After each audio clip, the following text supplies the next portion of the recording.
अल्लाह के नबी फरमाते हैं जो औरत 5 वक्त की नमाज पढ़ती हो पाबंदी से, रमजान के पूरे महीने के रोजे रखती हो पाबंदी से, सिवाय उन दिनों के जिन दिनों में अल्लाह ताला ने नमाज औरतों के ऊपर से माफ कर दी है और रोजे को रुखसत कर दिया है। नमाज तो बाद में वो पूरा नहीं करेगी, लेकिन रोजा बाद में पूरा करना पड़ेगा। औरतों को कुछ दिन पीरियड आता है, जिन पीरियड में, जिस पीरियड में, जिस महीने में वो नमाज नहीं पढ़ेंगी। पीरियड किसी औरत को 3 दिन, किसी को 4 दिन, 5 दिन, 7 दिन तक आता है। बहुत सी औरतें ऐसी भी होती हैं कि 15-15 दिन तक भी आ जाता है। तो मैं उस तरह नहीं, जितने दिन जो उसकी आदत है, 3 दिन, 4 दिन, 5 दिन, 6 दिन, आमतौर पे 4-5 दिन होता है। तो मेरे भाइयों, इतने दिन औरतें नमाज नहीं पढ़ेंगी, नमाज ही माफ़ है, जबकि नमाज किसी हाल में माफ़ नहीं है। लेकिन औरतों की ऊपर से उतने दिन की नमाज माफ़ है। ये बाद में जब वो पाक हो जाएंगी, नहा लेंगी, धो लेंगी, तो ये छूटी हुई नमाजें वो नहीं दोहराएंगी, उनको दोबारा नहीं पढ़ना है, जो छूट गई माफ़। और रोज़े के महीने में अगर उनको पीरियड शुरू हो जाए, जैसे मान लीजिए आपके यहाँ 5:30 पर, एक मिसाल दे रहा हूँ, मत कहिएगा कि मौलाना साहब 5:30 ने, हमारे यहाँ तो 6 पे हो रहा है, मिसाल मत दीजिएगा, एक मिसाल दे रहा हूँ। 5:30 बजे अगर आपके यहाँ रोज़ा इफ्तार होता है, 5:30 पे टाइम है, और किसी औरत को 5:25 पर महीना शुरू हो गया, पीरियड शुरू हो गया, तो ये रोज़ा पूरा का पूरा उसका जोड़ा नहीं जाएगा, रोज़ा ख़त्म। सुबह 5 मिनट पहले उसको पीरियड आ गया, 5 मिनट छोड़ो, 2 मिनट पहले आ गया, 1 मिनट पहले आ गया, 5:30 टाइम है, 5:29 पे आ गया उसको पीरियड, तो ये पूरा का पूरा रोज़ा उसका शुमार नहीं होगा, ये रोज़ा उसको नहीं जोड़ना है। इसको बाद में पूरा करेगी और इसके बाद जितने छूट जाएंगे उसको, लेकिन सुबह से शाम तक जो भूखी प्यासी रही, इसका सवाब अल्लाह उसको देगा। ऐसा नहीं कि उसको महरूम कर देगा, सवाब मिलेगा उसको, लेकिन रोज़ा नहीं जोड़ा जाएगा, रोज़ा बाद में पूरा करेगी और जितने रोज़े छूटेंगे इसके अलावा वो भी। तो जो औरत 5 वक्त की नमाज पढ़ती हो और रमज़ान के पूरे महीने के रोज़े रखती हो, वह अहसनत फर्जा, और अपनी शर्मगाह की हिफाजत करती हो। शर्मगाह की मैंने बता दिया, शर्मगाह की हिफाजत के 2 माना। एक तो यह है कि कोई औरत अपने शौहर के अलावा किसी और की तरफ नज़र न डाले, किसी औरत किसी दूसरे की शर्मगाह को हासिल न करे। और शर्मगाह का एक दूसरा माना हिफाजत का, मोटे कपड़े, गाढ़े कपड़े, ढीले ढाले कपड़े वो अपने जिस्म पर पहने, जिससे उसके जिस्म का नशेब व फराज और उतार चढ़ाव दिखाई न दे। वो अताअत बालहा, और अपने शौहर की इताअत करती हो। शौहर की इताअत में बहुत सी चीजें शामिल हैं।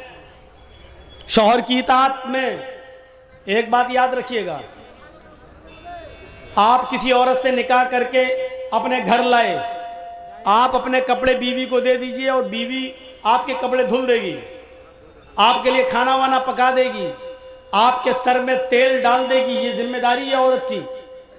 हजरत आयशा अल्लाह के नबी सल्लल्लाहु अलैहि वसल्लम के सर में तेल उस वक्त भी डालती थी जब अल्लाह के रसूल एतिकाफ में बैठते थे और अपना सर हुजरे में कर लेते थे। तो हजरत आयशा अल्लाह के रसूल के सर में रोजे की हालत में भी तेल डाल देती थी, कंघी कर देती थी, वुजू के लिए पानी भर के दे देती थी, गुस्ल के लिए पानी गुस्ल खाने में या कहीं जहां नहाते थे वहां रख दिया करती थी। पता ये चला कि कंघी कर देना, शौहर के सर में तेल डाल देना, शौहर के लिए पानी गर्म कर देना या पानी गुस्ल खाने में रख देना, टॉवल वगैरह रख देना, लुंगी वगैरह रख देना कि नहाकर मेरे हस्बैंड चेंज करेंगे, ये सारी चीजें औरत की जिम्मेदारी में शामिल हैं और शौहर की इताअत में शामिल हैं। लेकिन इसके बाद, इसके अलावा अब आप चाहें कि मेरे कपड़े के साथ साथ मेरी अम्मा के भी कपड़े धोए, मेरे बाप के भी कपड़े धोए, मेरी बहनों के भी कपड़े धोए और मेरे जितने भाई हैं उनके भी कपड़े धोए, तो माफ कीजिएगा वो आपकी बीवी है, आपकी नौकरानी नहीं है। शरीयत ने उसको इस बात का मुकल्लफ नहीं किया है।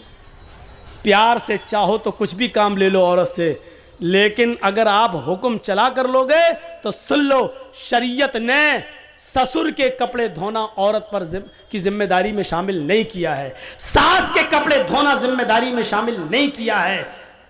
वो तुम्हारे बच्चे को दूध पिला देती है, ये भी बहुत बड़ी बात है। अगर वो चाहे तो तुमसे दूध पिलाने का पैसा भी ले सकती है। बेटा तुम्हारा, बच्चा तुम्हारा, हम दूध पिला रहे हैं तो हमें पैसा दो, इतना महीना दो, और आपको देना पड़ेगा।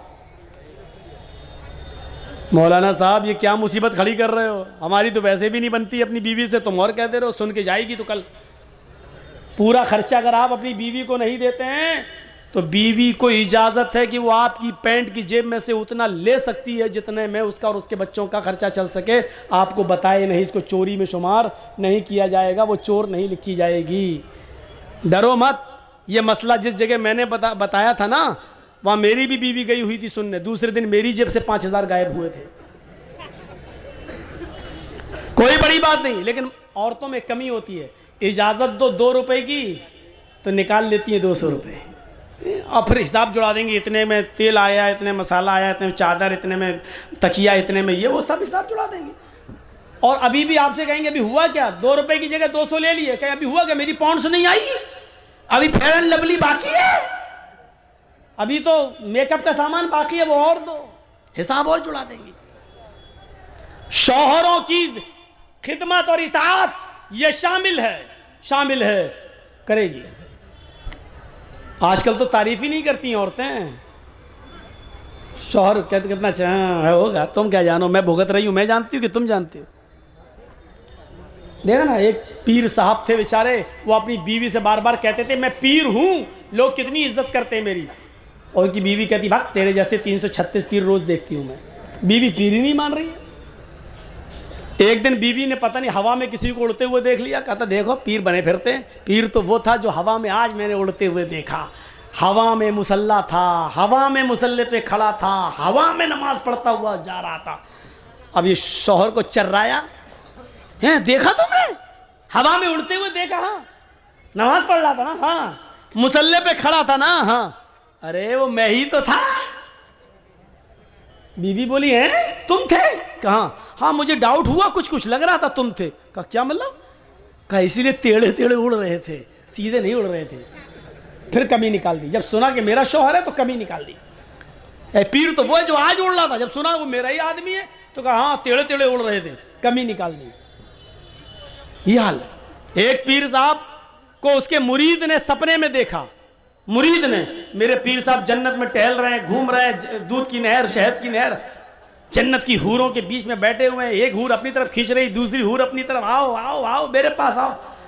आँख खुल गई, सुबह फजर की नमाज पढ़ी, फजर की नमाज पढ़ के जाने लगे, चलो अपने पीर साहब को खुशखबरी दें, कितने अच्छे हो, खुश नसीब हो, जन्नत में मैंने तुम्हें देखा। जैसे ही घर गए, दरवाज़ा खटखटाने से पहले देख रहे हैं कि दरवाजे के अंदर आवाज़ आ रही है, तड़ा तड़ तड़ा तड़ मारपीट की आवाज़ चल रही है। उनने ज़रा खिड़की के सांस से झांक के देखा तो क्या देखते हैं कि पीर साहब की बीवी झाड़ू से पीट रही है पीर को। ये बेचारा परेशान, मैंने तो कल ख्वाब में जन्नत में देखा, यहाँ तो बहुत बुरा हाल है हमारे पीर साहब का। अब वो जाने लगा, इतने में पीर साहब बाहर निकले, कहते ए इधर आओ भाई। वो आया, भाई कैसे आए थे, कहा कुछ नहीं मैं जा रहा हूँ यार, जिस काम से आए थे वो काम हुआ ही नहीं मेरा, जा रहा हूँ मैं। नहीं तुम्हें बताना पड़ेगा, किसी काम से आए थे। अरे वो काम आपके बस का नहीं है, मुझे जाने दीजिए भाई। कहा नहीं आप काम बताओ, मैं पीर हूँ, मेरे बस का काम नहीं है। कहा अरे भाई नहीं है यार आपके बस का। कहा बता रहे हो कि नहीं बता रहे हो। कहा कि आप मजबूर कर रहे हो तो सुनो, कल मैंने रात में ख्वाब में देखा आपको कि आप जन्नत में घूम रहे हैं, जन्नत में टहल रहे हैं, तरह तरह की नियामतें आपके पास मौजूद हैं, और जन्नत की 70 हूरों के बीच में आप बैठे हैं, वो खींच रही पहले मेरे पास, वो खींच रही मेरे पास। ये नक्शा देखकर मुझे रश्क आ गया, मैं आपको मुबारकबाद देने आया कि चलो अपने पीर को खुशखबरी सुनाऊं। तो देख रहा हूं कि क्या खुशखबरी सुनाऊं, जो जन्नत में कल आराम से टहल रहा था वो बीवी के हाथ से पिट रहा है, यहां पर स्वागत हो रहा है चप्पल झाड़ू से। पीर साहब बोले मेरे भाई तूने जन्नत में जो देखा है कल रात में ख्वाब में, वो बिल्कुल ठीक देखा है, वो मैं ही था। आप थे, अब भी बोलना मैं था, खास थे तुम तो घर में पिट रहे। पीर साहब ने कहा पिट रहे ना, तुम्हें यह नहीं मालूम कि अल्लाह ने मुझे जन्नत दी क्यों है। तुमने जो रात में जो जन्नत देखी है, जन्नत में मुझे देखा है, वो सही देखा, लेकिन अल्लाह ताला ने जन्नत हमें दी कैसे वो तो पता लगाओ। कहा कैसे? कहा मैं, तुम तो आज देखे हो, मैं तो 18 साल से अपनी बीवी की झाड़ू से रोज पिटता हूं, रोज पिट रहा हूं, और अपनी बीवी की मार खाने पर जो हमने सब्र किया है, अल्लाह ने सब्र के बदले में हमें जन्नत दी है। मुरीद कहता है अच्छा अच्छा ठीक है भाई साहब, आप सब्र ही करते रहिए, जन्नत में जाइए, एक औरत से पिटिए, 70 औरत हूरें तुम्हें मिलेंगी, मैं जा रहा हूँ। तो ये औरतों का मैं ये वाक़या बता रहा हूँ, ये वाक़या हकीकत में लिखा हुआ है किताब में, हालांकि फ़र्ज़ी होगा, जिसने भी लिखा है उसने कोई हवाला तो दिया नहीं है, लेकिन मैं ये बताना चाहता हूँ, उसने सिर्फ औरतों के बारे में बताना चाहा कि औरतें आज शौहरों पर इतना जुल्म करती हैं, इतना ये बताना चाह रहा था वो। लेकिन मुझे मालूम है कि फ़र्ज़ी होगा, क्योंकि बीवी से ज़्यादा ये, लेकिन ये सच्चाई है कि बीवी से ज़्यादा शौहर के हालात कोई नहीं जानता। आपकी कमज़ोरी क्या आपकी बीवी जानती होगी। एक बार कोई थे बेचारे, उन्हीं के नाम पे पूरी बरेलवियत का नाम रखा हुआ है, बरेली के एक मस्जिद में तकरीर कर रहे थे वो, और तकरीर करते करते भूल गए। तो अब बड़ी बदनामी होगी, इतने बड़े मौलाना भूल कैसे गए? तो ऐसे कहने लगे, चल हट, दूर दूर हट दूर। अब तकरीर ख़त्म करने के बाद जब हटे तो लोगों ने पूछा ये क्या हो गया था मौलाना साहब हजरत? वो बोले साहब खाने काबा में कुत्ता घुस गया था, उसको भगा रहा था। बैठे बरेली में, और कुत्ता कहाँ का भगा रहे हैं? खाने काबा का। बीवी भी जलसा सुनने आई थी। अच्छा, दूर की नज़र बड़ी तेज़ है, बरेली में बैठे बैठे कुत्ता दिखाई दे रहा खाने काबा का, जबकि खाने काबा में मक्का मदीना में कुत्ता घुस नहीं सकता और इनको दिखाई दे रहा है। ठीक है, इशा के बाद खाना तो घर ही पे खाओगे, तो भूख लगी है खाना लाओ। बीवी ने गोश्त का शोरबा नीचे डाल दिया प्लेट में, ऊपर से सूखे चावल डाल दिए, दस्तरखान पे रख दिया, लो खाओ, मैं पानी लेके आ रही हूँ। जब तक पानी लेके आई देखा ये बैठे हुए हैं। कहा रे तुमने शुरू नहीं किया खाना का? मैं खाना रख दी। ए पागल है क्या, सादा चावल खाएंगे? वाइट चावल ला कर रख दिए सादा सादा। अरे इसमें डालने के लिए कुछ तो लाओ।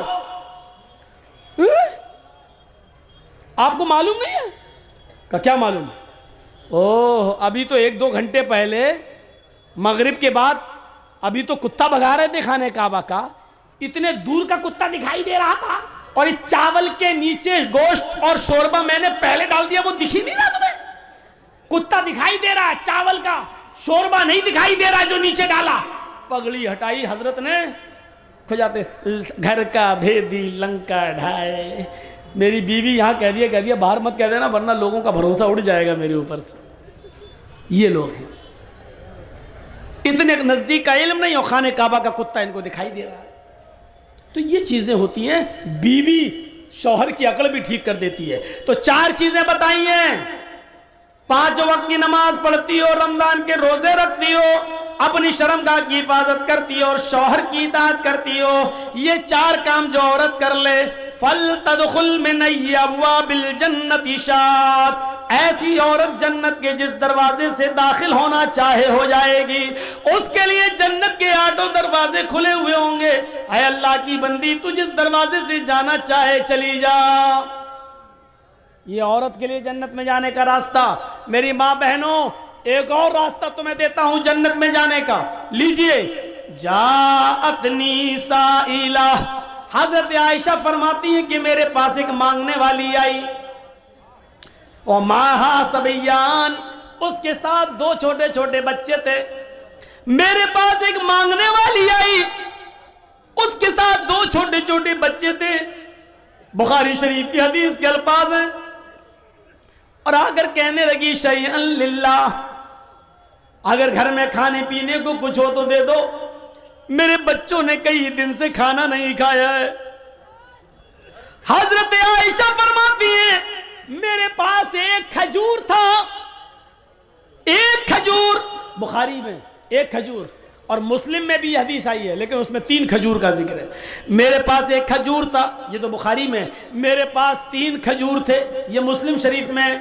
मेरे पास 1 या 3 खजूर थे, मैंने उसको रख दिया था। अल्लाह के नबी आएंगे, भूखे होंगे तो मैं उनको दे दूंगी, वो खजूर खा के पानी पी लेंगे। मेरी माँ बहनें सुन रही हो, एक खजूर था, मैंने उसको उठाकर रख दिया। ये औरतें थी उस जमाने की, एक एक खजूर को कायदे से रखना जानती थी। तुम तो अपने जहेज के बर्तन नहीं रख पाती हो, अपने माँ की तरफ से मिला हुआ सामान भी हिफाजत नहीं कर पाती हो। तुम तो अपने जहेज के सामान को कैसे चुन चुन के रखा जाए ये भी तुम्हें तरीका नहीं मालूम। एक खजूर, अम्मी आयशा कहती है कि मैंने उसको अल्लाह के नबी के लिए रख दिया था। शौहर की तलब देखिए, शौहर की खिदमत देखिए, खुद नहीं खा रही हैं, भूखी हैं, लेकिन शौहर की पहले फिक्र हो रही है। वो खजूर मैंने उठाई और वो खजूर उठाकर मैंने उस औरत को दे दिया। ले, मेरे पास इस खजूर के अलावा कुछ नहीं है। ये वाकया सुन लीजिए मेरे भाइयों, बड़ा दिलचस्प है। जैसी उस मांगने वाली को मैंने वो खजूर दिए, उस मांगने वाली ने अपने दोनों छोटे छोटे बच्चों के सर पे हाथ रखा और उस खजूर के 2 टुकड़े कर दिए, बीच से गुठली निकाली और गुठली को फेंक दिया और उस खजूर के 2 टुकड़े कर दिए। एक आधा टुकड़ा इस बच्चे को दे दिया और आधा इस बच्चे को दे दिया। बुखारी शरीफ के अल्फाज, खुद कुछ नहीं खाई, उन बच्चों को पानी पिलाती है और खुद पानी पीती है और चल देती है। लेकिन रुकिए थोड़ा, ये तो बुखारी से मैंने बता दिया, थोड़ा सा सब्र कीजिए, मुस्लिम का भी बता दूं। मुस्लिम में कि मैंने 3 खजूर उसको दे दिए, मेरे पास 3 थे, मैंने तीनों खजूरें उसको दे दी। उस औरत ने 1 खजूर इस बच्चे को दे दी, 1 खजूर इस बच्चे को दे दी और 1 खजूर अपने लिए रख ली कि मैं खा लूं। उन बच्चों ने अपनी अपनी खजूरें खा ली। औरत के पास जो खजूर थी वो जैसे ही मुंह पे लेके गई, वो खजूर खाना चाहती थी माँ, उन बच्चों की माँ खजूर अपने मुंह तक ले गई कि दोनों बच्चे अपने माँ की खजूर पर झपट पड़े। अम्मी ये भी दे दो, मुझे भूख लग रही है, अम्मी अभी भूख लग रही है। माँ ने अपने होठों के पास से वो खजूर वापस कर दी, अपने दांतों के करीब से वो खजूर वापस कर दी। उसको अपने बच्चों पर रहम आ गया और उसने अपनी खजूर के 2 टुकड़े कर दिए, आधा टुकड़ा इस बच्चे को दे दिया और आधा इसको, यानी हर एक को 1.5 मिल गया। माँ ने खुद कुछ नहीं खाया, पानी पिया और चल दी।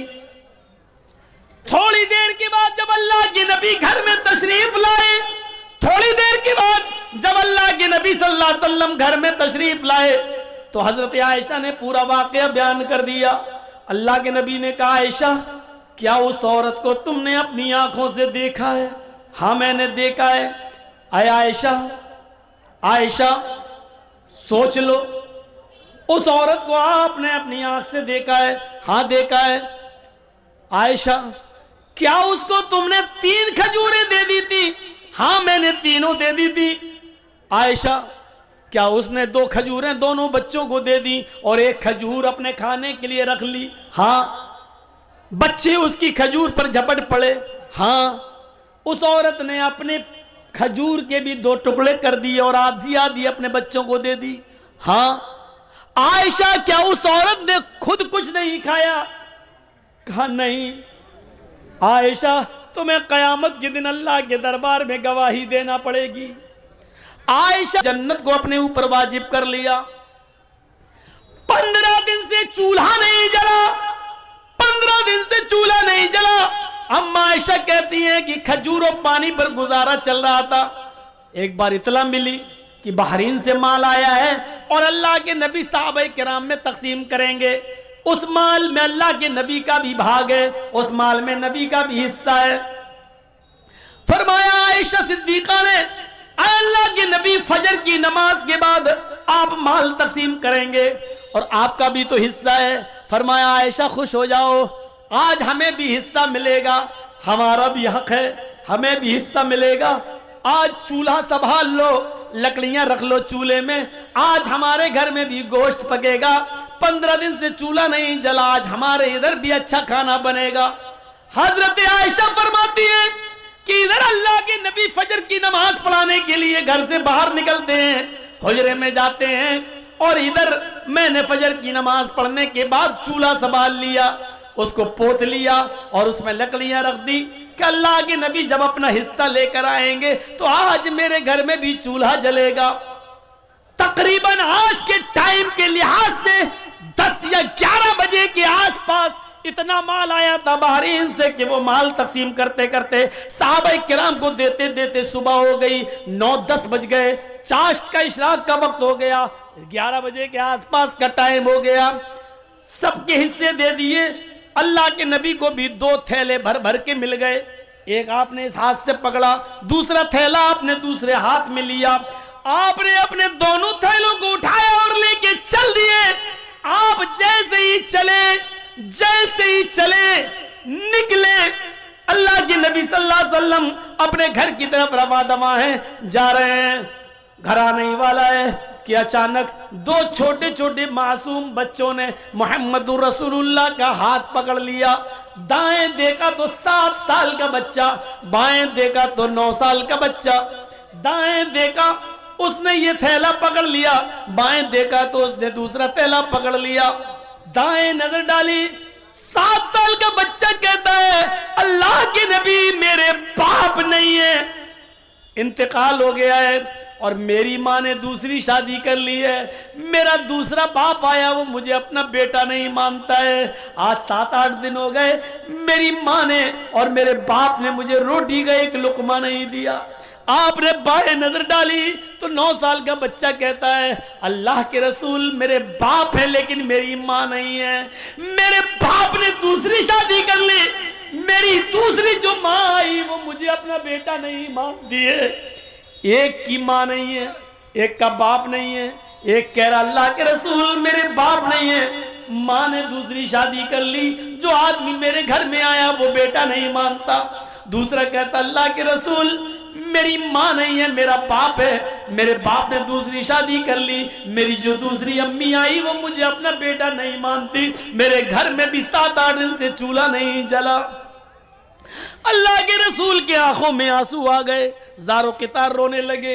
दाएं देखते हैं 7 साल, बाएं देखते हैं 9 साल। आपने ये थैला इस बच्चे को दे दिया, दूसरा थैला आपने दूसरे बच्चे को दे दिया, जाओ ले जाओ। अल्लाह के नबी सल्लल्लाहु अलैहि वसल्लम उन दोनों यतीम बच्चों को घूर घूर कर देखने लगे और वो थैला ले जाकर बड़े खुश थे। एक थैला, दूसरा थैला, दूसरा बच्चा लेके जा रहे हैं और अल्लाह के रसूल इस तरह अपने गाल पर हाथ रखकर देख रहे हैं इन यतीम बच्चों को, और उस वक्त तक देखते रहे, उस वक्त तक नजर डालते रहे जब तक कि ये बच्चे खुद ही नबी की आंखों से ओझल नहीं हो गए, नबी अकरम की आंखों से गायब नहीं हो गए।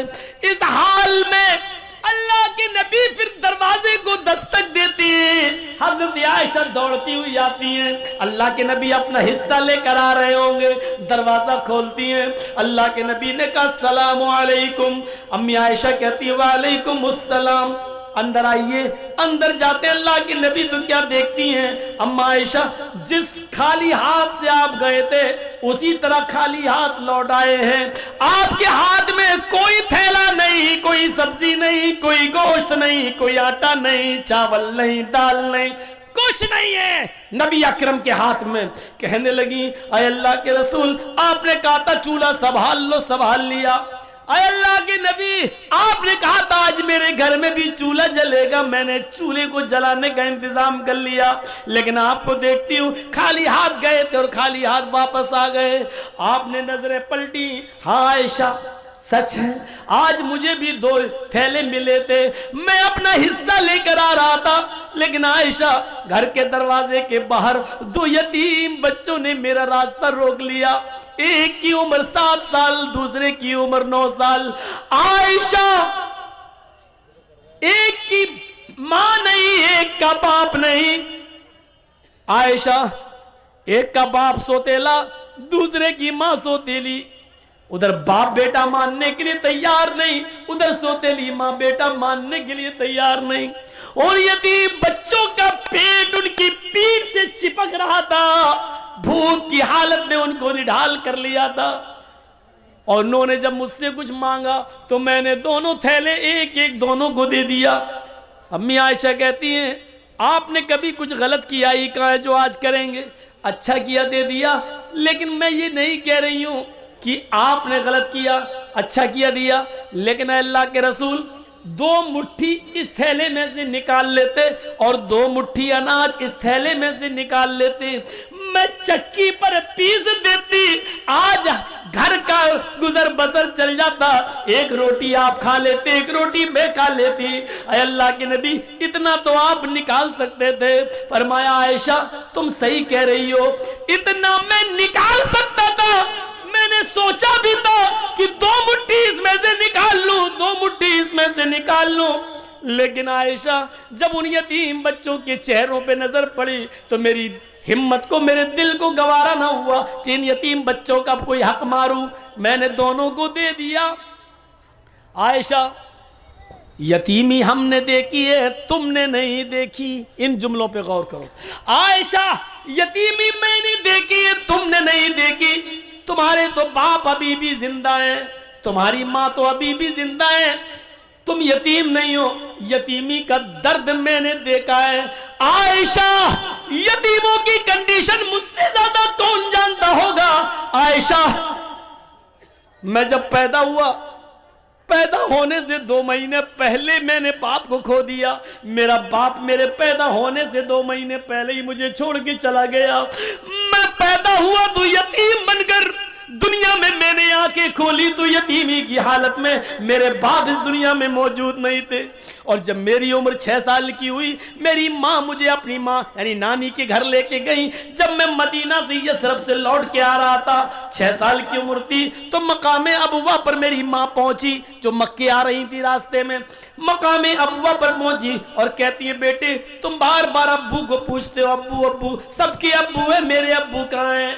आओ आज मैं तुम्हें तुम्हारे अब्बू को दिखाती हूं। मेरी मां मुझे मेरे बाप की कब्र पर ले गई। आया आयशा अपनी आंखों से मुझे मेरे बाप की कब्र दिखाई और खुद फूट फूट के रोने लगी। मैं भी अपने बाप की कब्र को खोद नहीं सकता था, उसका चेहरा नहीं देख सकता था। मैं अपने बाप की जुदाई में रो रहा था। पीछे पलट के देखता हूं तो मेरी मां बेहोश पड़ी है। जब मैं अपने मां के सीने पर बैठ गया, उठाने लगा अम्मी अम्मी, तो मेरी मां उठने की पोजीशन में नहीं थी। मेरी मां की रूह कब से उस शरीर से परवाज हो चुकी थी। जहां बाप की कब्र देख रहा हूं और उसी जगह मैंने अपनी मां को भी खो दिया हो। आयशा 6 साल की उम्र में मेरी मां भी मुझे छोड़ के चली गई। जब मैं 8 साल का हुआ तो मेरा दादा भी मुझे छोड़ के चला गया। यतीमी हमने देखी है, तुमने नहीं देखी। आयशा तुम क्या जानो यतीमी का दर्द क्या होता है। आज उन दोनों बच्चों को मैंने थैला दे दिया है। उसके बाद कहते हैं अभी मेरी गुफ्तगू हो ही रही थी, इतने में जोहर की नमाज का वक्त हो जाता है। अल्लाह के नबी मस्जिद में जाते हैं, जोहर की नमाज पढ़ाते हैं। नमाज पढ़ाने के बाद उन 2 यतीम बच्चों की कंडीशन लोगों को बताते हैं, जिनको आपने अपना हिस्सा दे दिया था। यतीमों के हुकूक बताते हैं, यतीमों के फजाइल बताते हैं, यतीमों की परवरिश का ऐलान करते हैं। और फिर आपने इतना ज्यादा ऐलान कर दिया, इतना ऐलान कर दिया उसी मस्जिद के अंदर, फरमाया यतीमों को खिलाने वालों, यतीमों को पिलाने वालों, अना व काफिलुल यतीमी फिल जन्नती कहातैन, अना व काफिलुल यतीमी फिल जन्नती कहातैन।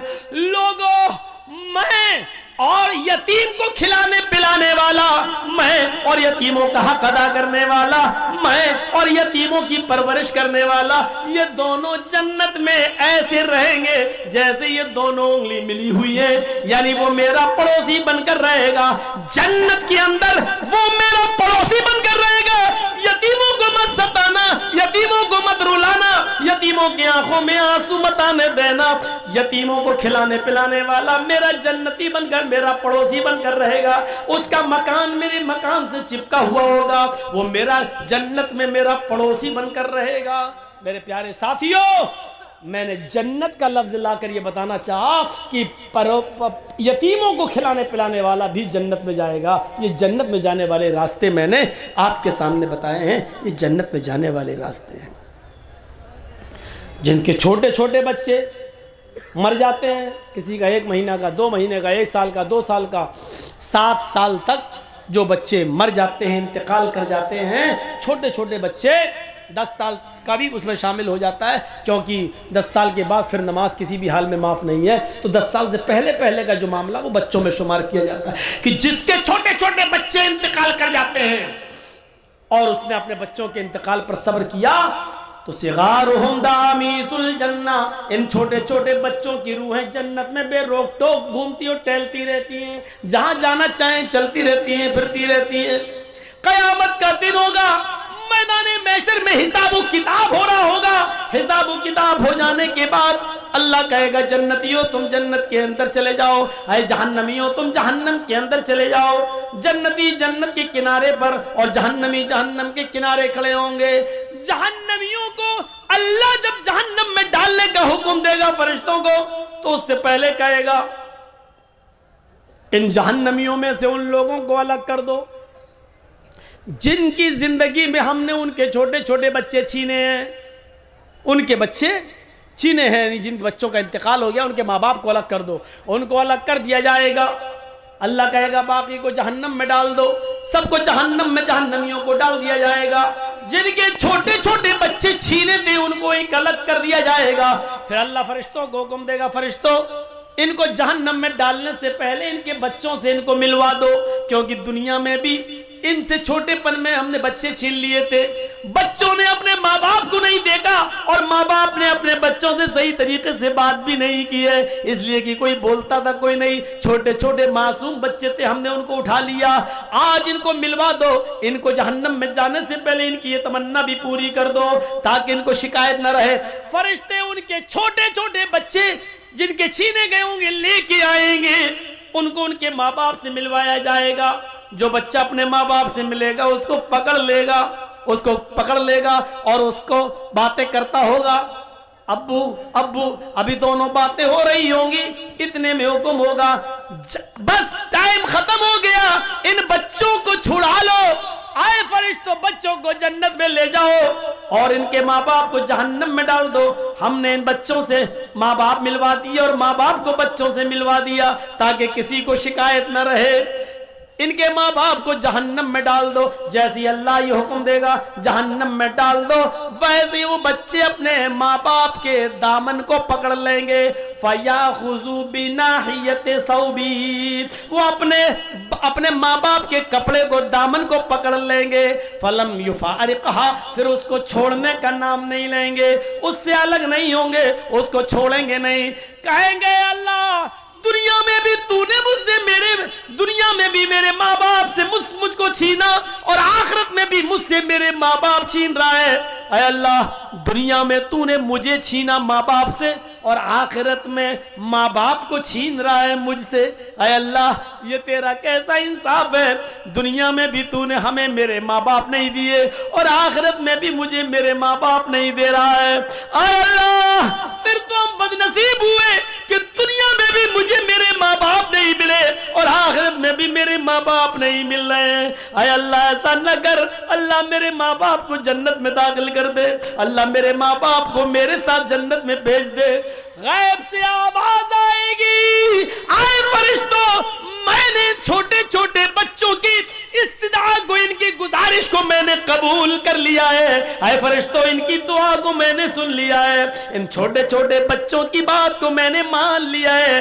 आए फरिश्तों इन बच्चों को इनके साथ छोड़ दो और आए छोटे छोटे मासूम बच्चों अपने माँ बाप की उंगली पकड़ो और तुम अपने माँ बाप को हाथ पकड़ के अपने साथ जन्नत के अंदर ले जाओ। यहां पर भी जन्नत का लफ्ज आ गया, यानी जो बच्चे सिग़्र सिन्नी में छोटे छोटी हालत में उठा लिए जाते हैं और जिनके माँ बाप ने अपने बच्चों के इंतकाल पर सब्र किया, रोए नहीं, गला फाड़ फाड़ के बयान कर करके रोए नहीं, मातम नहीं किया और सीना नहीं पटका और बाल नहीं नोचे, बल्कि अल्लाह ने जब उनके बच्चों को उठाया तो अपने बच्चों के इंतकाल पर, मौत पर उन्होंने सब्र किया।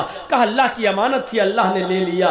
तो ऐसे माँ बाप को भी जन्नत में एंट्री मिलेगी उनके बच्चों के साथ। अल्लाह कहेगा इनको जन्नत के अंदर दाखिल कर दो, जाओ मैंने इनके गुनाह को माफ कर दिया। मेरे प्यारे साथियों ये जन्नत में जाने के रास्ते थे, जो मैंने आपके सामने इस 2 घंटे की तकरीर में आपके सामने पेश किया है। उम्मीद है महंगा सामान खरीद कर जहन्नम का टिकट खरीदने वालों, इन सस्ते और फ्री वाले काम करके हम आसानी के साथ जन्नत हासिल कर सकते हैं। हम अल्लाह से दुआ करते हैं कि बार इलाह हमें जन्नत के रास्तों पे चलने वाला बना दे, जन्नत के रास्तों पे चलना हमारे लिए आसान फरमा दे। अल्लाह जब तक तो हमें ज़िंदा रख, इस्लाम पे ज़िंदा रखना, जब हमारा ख़ात्मा हो तो ईमान पर हमारा ख़ात्मा फरमाना। वमा अलैना इल्लल बलागुल मुबीन व आखिरु दावाना अनिल हम्दुलिल्लाहि रब्बिल आलमीन। आपने सुना कि मेरे बाद भी एक बंगला कोई मुकर्रिर हैं, वो आपके सामने बोलेंगे, आएंगे। ये अच्छी बात नहीं है कि अब आप उठ गए हैं। अगर किसी को पेशाब लगा है तो जाइए, फारिग होकर आइए और फिर बैठिए और उनको भी सुनिए। अल्लाह ताला जब तक हमें ज़िंदा रखे, इस्लाम पर रखना, ख़ात्मा हो तो ईमान पर फरमाए। अस्सलामु अलैकुम व रहमतुल्लाहि।